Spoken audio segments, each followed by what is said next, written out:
Muito bom dia a todos os ouvintes desta live, oferecida pela Igreja Evangélica da Paz, situada à Rua Silva Jardim, número 503, no bairro do Macuco, na cidade de Santos. O pastor presidente desta igreja é o pastor Natanael Rinaldi Filho. E nós estamos aqui nessa manhã para falar um pouquinho mais da palavra de Deus, que é o nosso guia. Aqui tem instrução para tudo que nós precisamos. Todos os detalhes da nossa vida. Quem somos, de onde viemos, para onde vamos. Tudo você encontra na Bíblia. Então estamos aqui para estudar, aprender e, como Jesus falou, sem mim nada podeis fazer. Então nós precisamos aprender quem é Jesus, o que ele representa para nós e, principalmente, o grande momento em que ele virá buscar a sua noiva, que somos nós. Somos todos aqueles que aceitaram o sacrifício de Jesus. Então, nessa manhã, vamos orar, conversar com o papai, falar com ele, ele que desejou ser chamado de pai. O desejo dele, que ele quer ter muitos filhos. Ele nos criou para ele, mas ele quer que a gente deseje estar com ele. Ele deu livre-arbítrio. Então, nessa manhã, livre, querendo, vamos falar com ele. Pai, Paizinho bendito, amado, querido, nessa manhã queremos te adorar, te louvar, te bendizer, dizer que te amamos pelo que tu és, Criador dos céus e da terra, que tem feito todas as coisas e tantas coisas a nosso favor. Muito obrigado por essa linda manhã que o Senhor nos deu.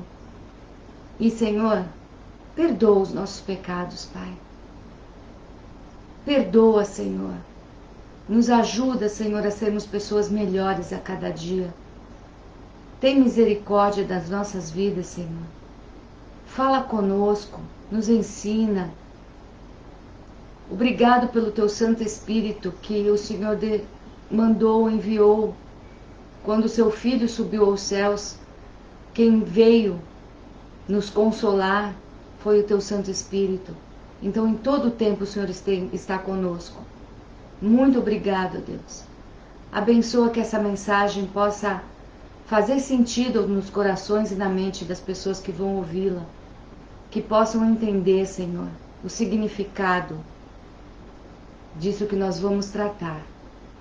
Abençoa cada um, suas famílias, guarda de todo o mal, Senhor, protege, Pai. É o meu rogo, é o meu pedido que é feito em nome de Jesus. Amém. Meus queridos, o tema da nossa meditação de hoje é Ketubá. Ketubá. O que significa isso? Ketubá, no casamento hebraico, para os judeus, é um momento onde existem duas fases, né? No casamento hebraico. Existem duas fases, a do Ketubá e as bodas. Ketubá é uma assinatura de um compromisso de casamento. E isso é tão sério para eles que para ser interrompido é preciso um processo judicial. É preciso fazer como se fosse um divórcio. O noivado lá é levado muito a sério. E nós vamos conversar um pouquinho, vamos falar um pouquinho, meditar sobre Ketubá. K-E-T-U-B-A-H. Ketubá. E vamos ver lá. Um jovem judeu conhece uma moça, ou não, às vezes são os pais que que vão apresentar essa moça. Vocês vão entender como que funciona isso lá para o povo hebreu. Então, o jovem judeu, para que aconteça esse ketubá, o jovem judeu vai na casa da pretendente, ele é bem recebido, tá? Já foi conversado, ele e a moça assinam o ketubá, o jovem paga um dote para o pai da moça, depois ele volta para a casa do pai, recebe a sua parte naquela época, era a terra, né? Eles tinham as terras. Pega parte da sua terra e começa a construir a casa onde ele irá morar com a sua noiva. Então ele vai preparar tudo. Essa noiva, ela tem a consciência de que ela foi comprada com aquele dote. Ela ela entende que ela pertence àquele noivo. Então, ela acende uma candeia, uma lâmpada, põe na janela na frente da sua casa, e todos que vão passando por ali sabem que mora uma virgem que assinou o ketubá. E que em breve ela será levada pelo noivo. Então, vocês vão entender esse processo, nós vamos estar explicando esse processo, e vocês vão entender que algumas passagens bíblicas, o povo que ouviu Jesus, eles entendiam exatamente o que Jesus estava falando. Que ele estava falando de um casamento, de um processo de ketubá. Eles entendiam isso. Lá em João 14:3, quando Jesus fala, vou preparar lugar para que estejais junto comigo, vamos lá. João 14:3. E quando eu for e vos preparar lugar, virei outra vez e vos levarei para mim mesmo, para que onde eu estiver, estejais vós também. Quando ele fala isso, o pessoal entendeu. Ele, como noivo, ia preparar um lugar, depois ele viria buscar, para morar junto com ele. Um noivo saindo para preparar o lugar, depois vindo buscar sua noiva. Nós vamos começar a entender um pouquinho mais os costumes da época. O que significava cada situação dessa? Eu tenho um livro que eu ganhei do meu cunhado e da minha cunhada, que se chama Usos e Costumes dos Tempos Bíblicos, de Ralph Gower. Esse livro, ele vai explicando os costumes. E ali eu pude entender um pouco mais o que acontecia com eles. Então, os casamentos naquela época eram arranjados. Mas vamos entender o que era esse arranjado. Porque parece uma coisa assim forçada, horrível.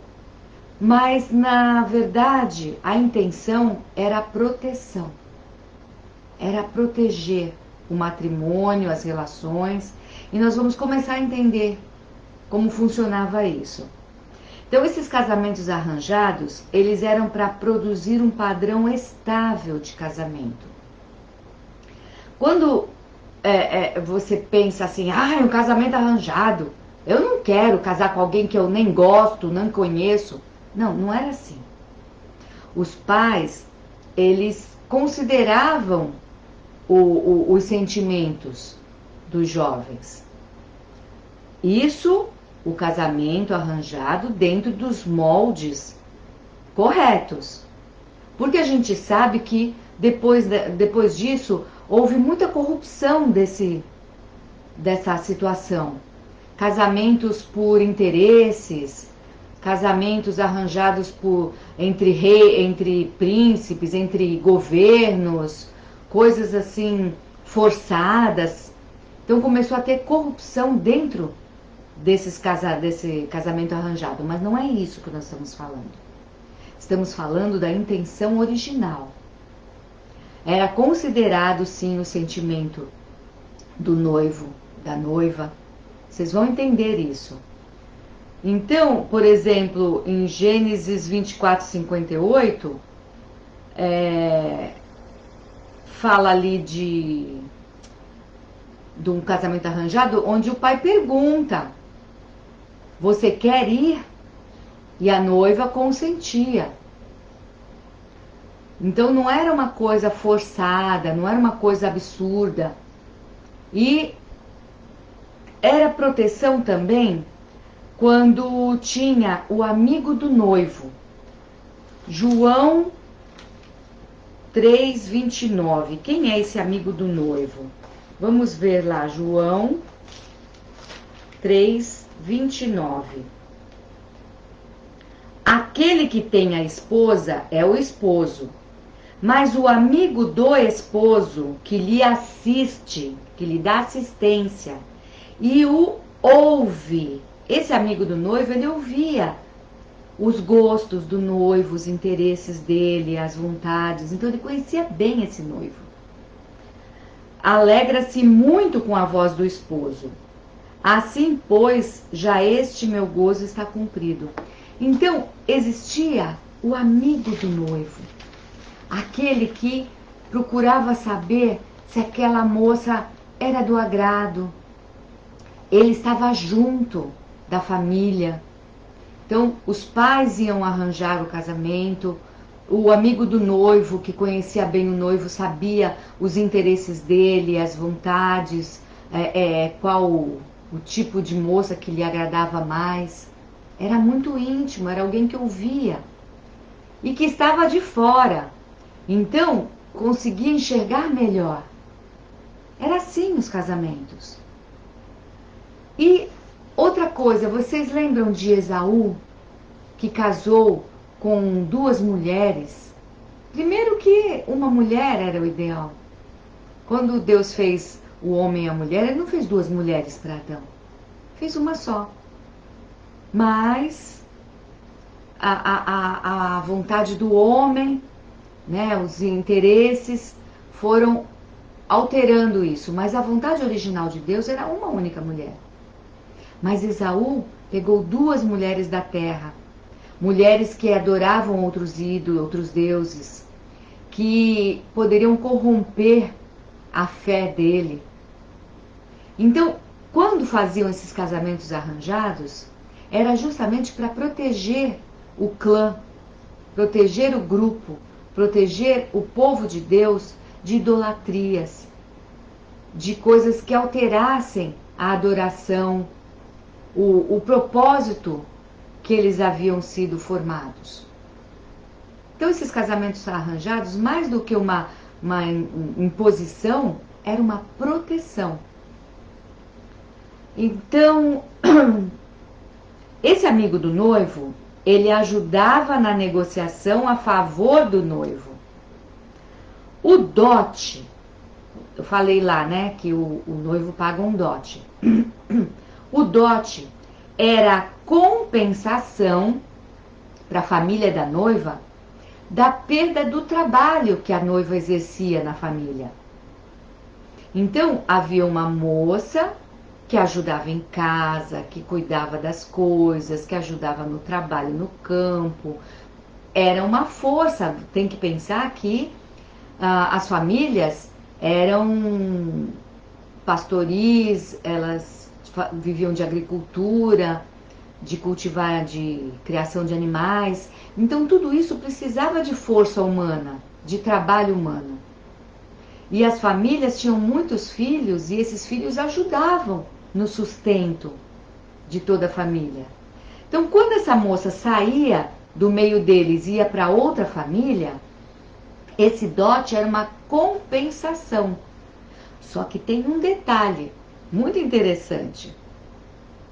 Então, era a compensação da perda do trabalho que a noiva exercia em sua família. O morrar, né? Morrar, era esse processo de compensação. O pai da noiva podia usar os juros deste dote, mas não gastá-lo. Vocês vão entender por quê. Em Gênesis 30:15, as filhas de Labão se queixaram, porque o pai usou todo o dote que elas receberam. Então, uma coisa errada que foi feita, né?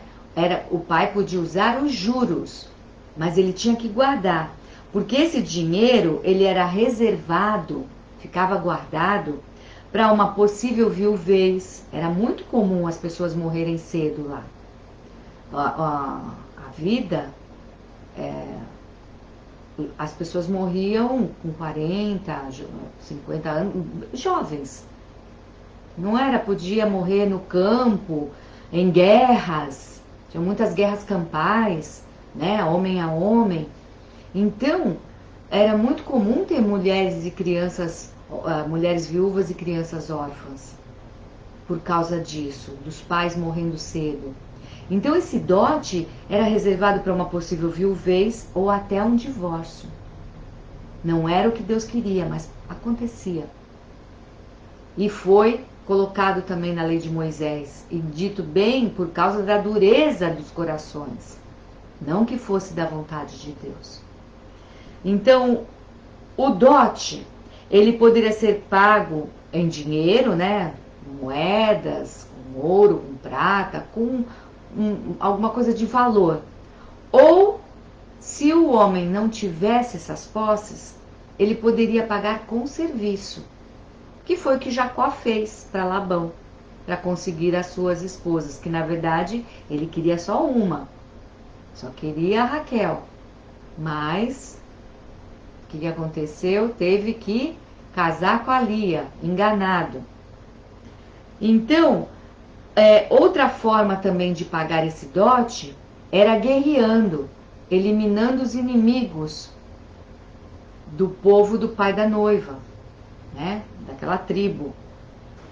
Então, isso você encontra em 1 Samuel 18:25, o serviço lá em Gênesis 29:18, como eu falei de Jacó.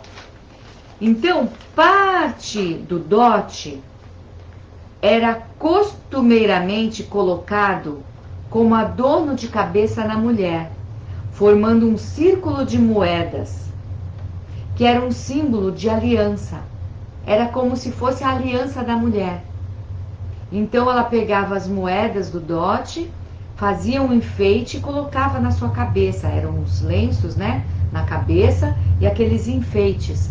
Então quando você vê nos filmes históricos, né, nos filmes de época, aquelas mulheres com ouro na cabeça, geralmente eram mulheres casadas que colocavam aquilo como adorno. E perder uma moeda causava grande ansiedade, que foi o exemplo de Lucas 15, de 8-10, que fala da dracma perdida. Aquela mulher ficou angustiada, que era como se ela perdesse a aliança de casamento dela.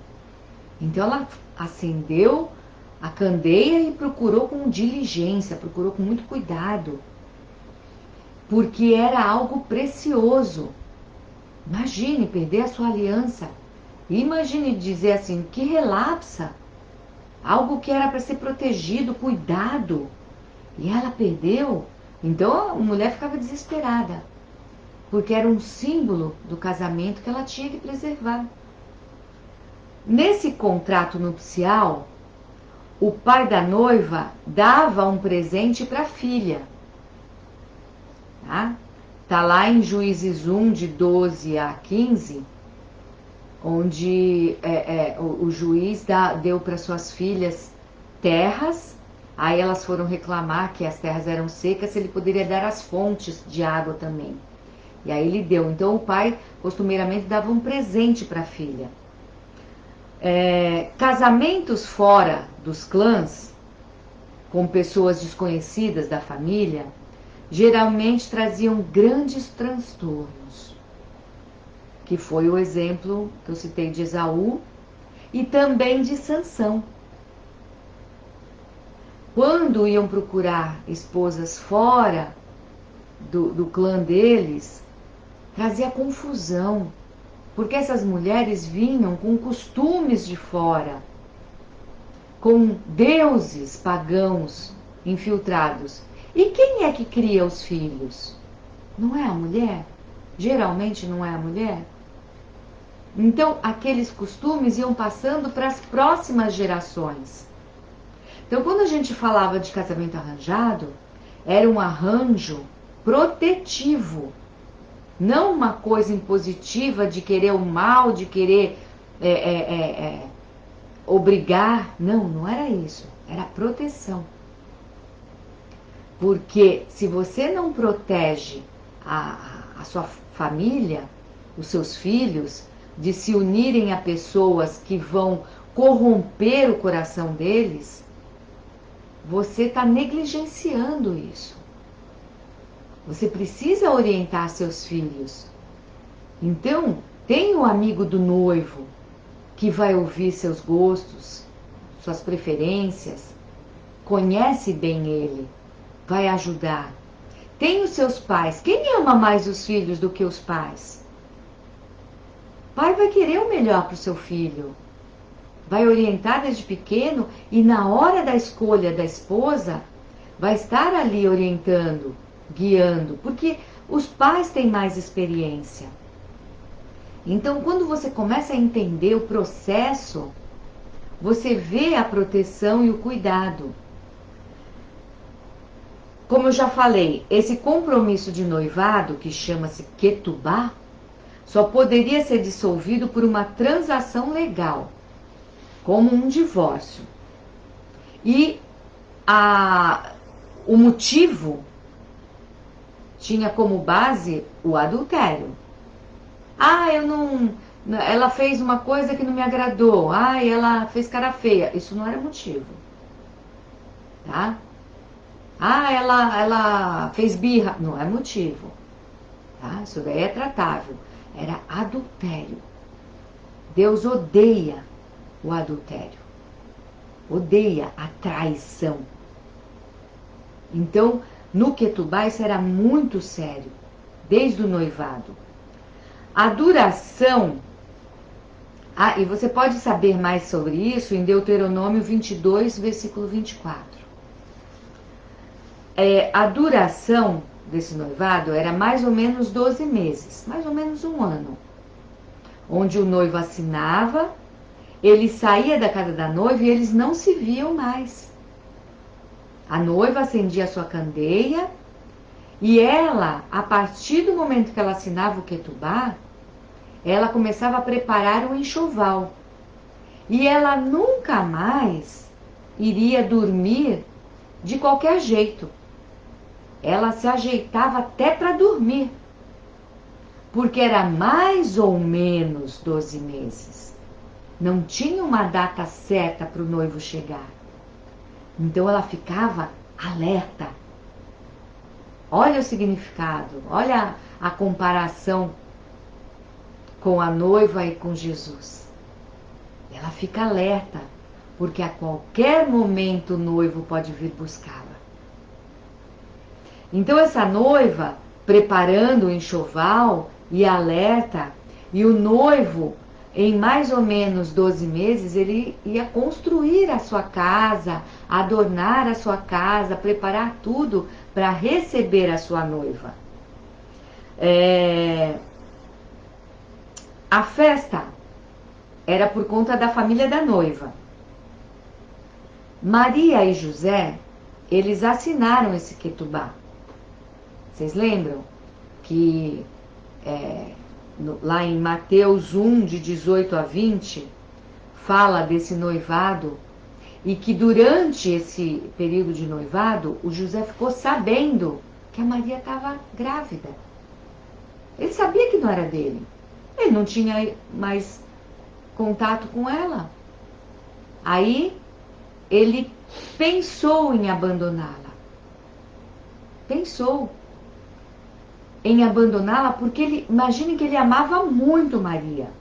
Porque o correto naquela época, se acontecesse uma coisa dessa, era ir denunciar, e essa noiva com certeza seria apedrejada até a morte.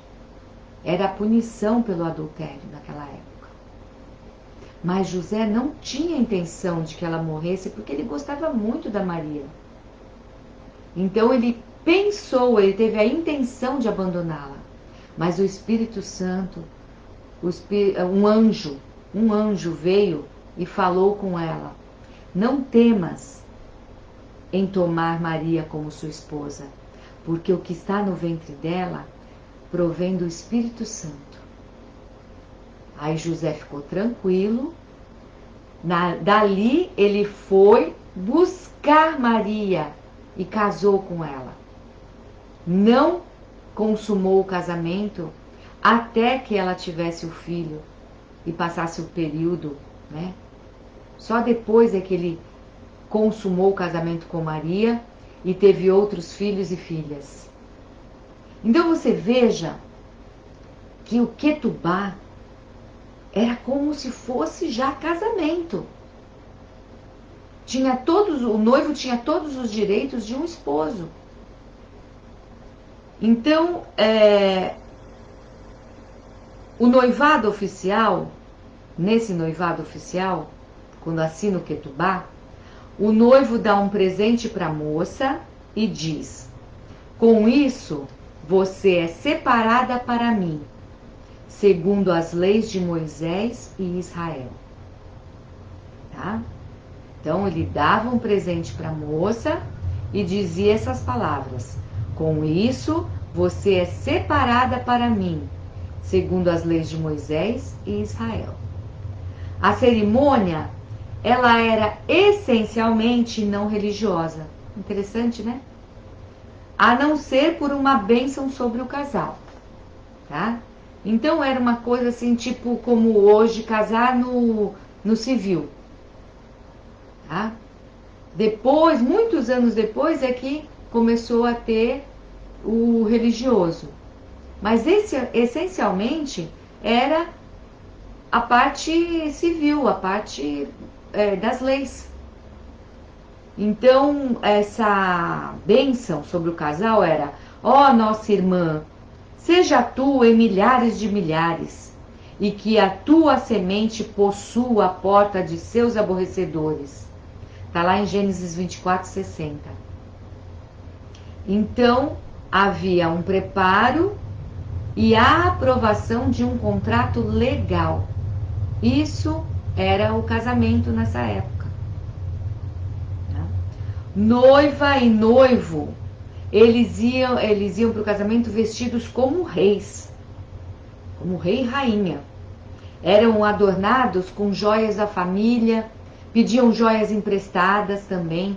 O cabelo da noiva era trançado com joias, sabe? Eles iam de forma riquíssima, belíssimos para o casamento, muito lindos. As moças que ajudavam a noiva a se vestir ficavam ao seu lado, como companheiras, que é o que a gente chama hoje de madrinhas, né? Então essas moças eram as companheiras da noiva, ajudavam em tudo na preparação do casamento. O noivo era acompanhado por seu amigo, o amigo do noivo, que a gente já leu lá em João 3. Então, o noivo, ele saía da casa dos seus pais e havia uma procissão. Os convidados iam junto. Só que, nessa época, não tinha iluminação nas ruas. Então, essa procissão era acompanhada de pessoas com as lamparinas, com azeite dentro. Então era isso que iluminava o caminho do noivo até a casa da noiva, tá? A noiva, ela usava um véu que cobria o seu rosto. O noivo chegava, pegava a noiva, né, na casa dos pais dela, tirava aquele véu da cabeça dela e colocava no seu ombro. E aí as pessoas declaravam: o governo estará sobre os seus ombros. Aquela simbologia era de que ele estaria governando a sua casa. O homem seria o cabeça do lar, que governaria. E governar significava nutrir, suprir, defender. Então, um governo era algo importantíssimo e que deveria ser respeitado, porque ali ele estava tomando sobre si uma grande responsabilidade sobre a família que ele formaria. Então, essa procissão agora, o noivo e a noiva juntos, eles vão caminhando até o lar do casal. O lar que o noivo ficou mais ou menos 1 ano preparando.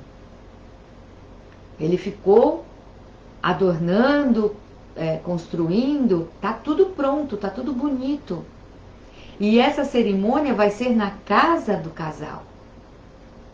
Então essas ruas, né, escuras, com lâmpadas nas mãos, os convidados, né?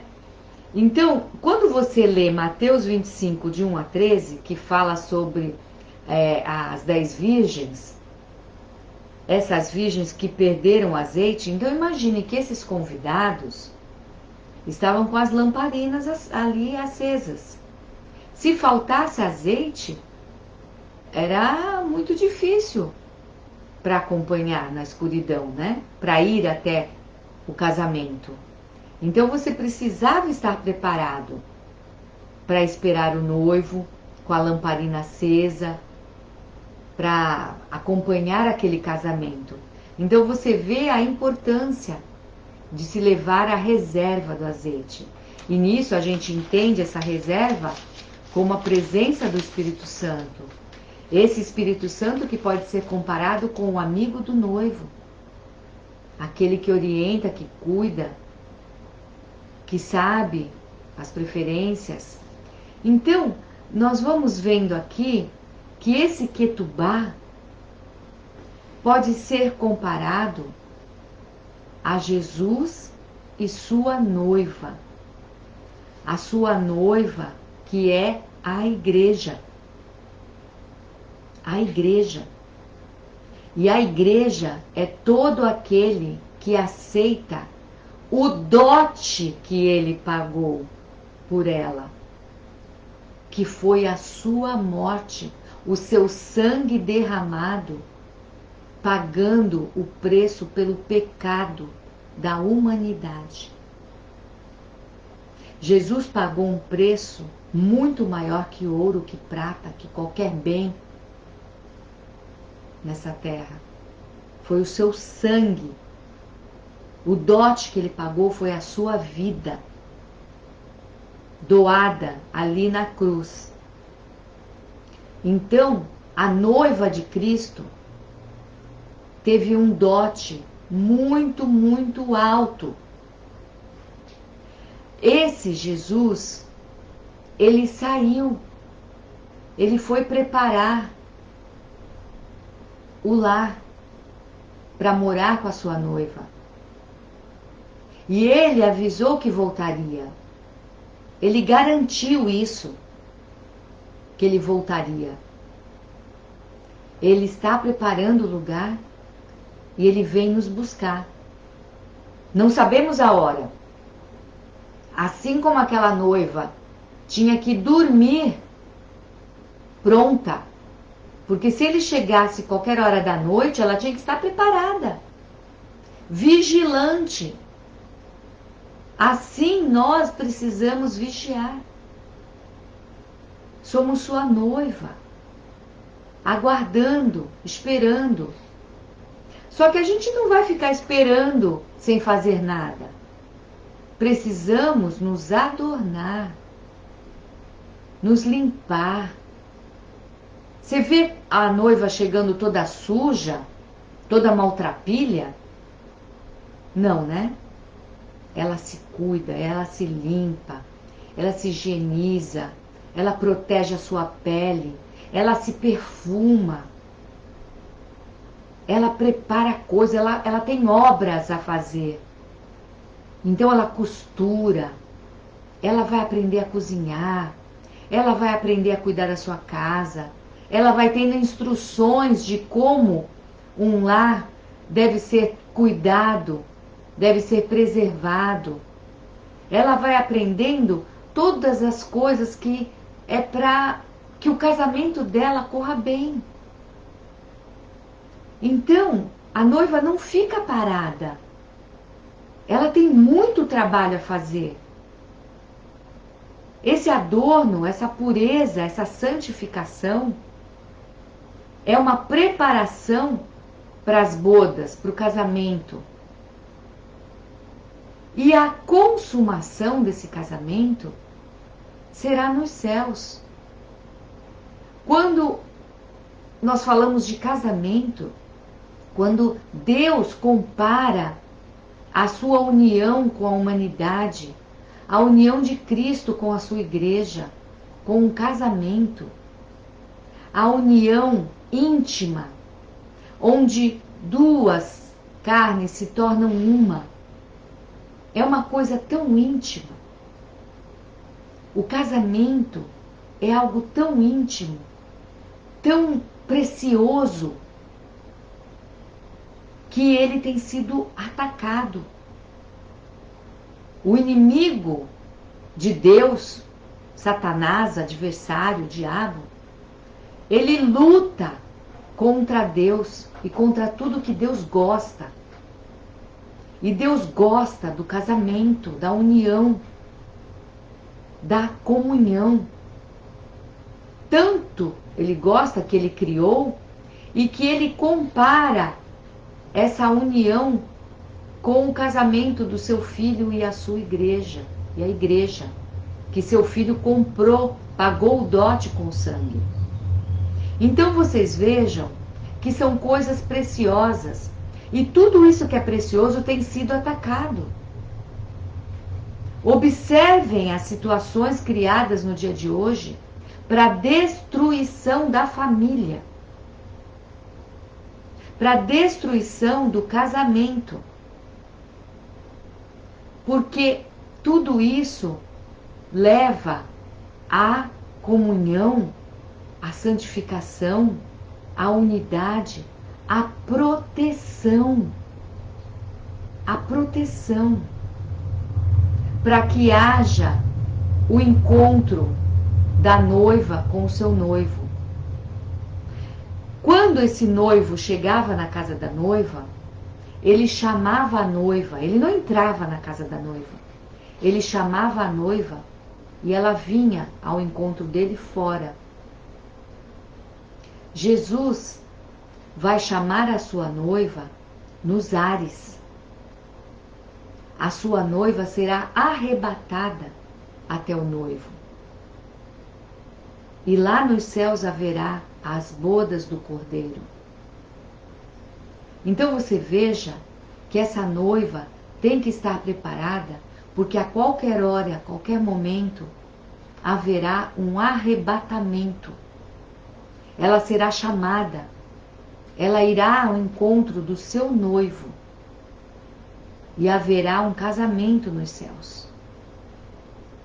O noivo não toca na terra, ele chama a sua noiva nos ares. Precisamos estar preparados. A Bíblia, ela tem se cumprido ponto por ponto, palavra por palavra.